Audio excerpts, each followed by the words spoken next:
दादूजीओ secondary Mohammad मूसा Khokhar retirement खां पोइ बि मुबैना तौर बाअसर जे आशीर्वाद सां डीओ कुर्सी ते क़ाबिज़ आहे।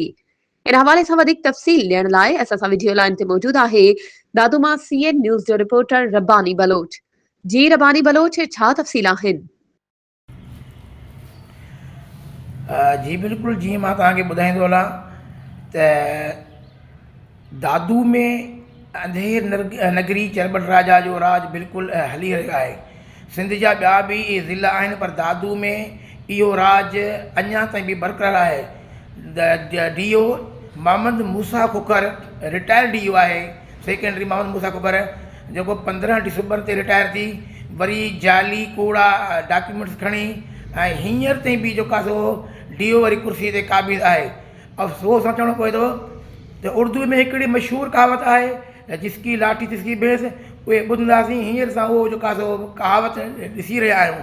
मोहम्मद मूसा रिटायर थी कुर्सी ते क़ाबिज़ ऐं जाली आर्डर ऐं जाली ज़राए मुताबिक़ जाली बिल ट्रेज़री जी मिली भगत सां लखनि रुपयनि जो जेका सो गोबियूं हणी ऐं डायरेक्टर खे हिसे ॾियण जो इंकशाफ थियो आहे।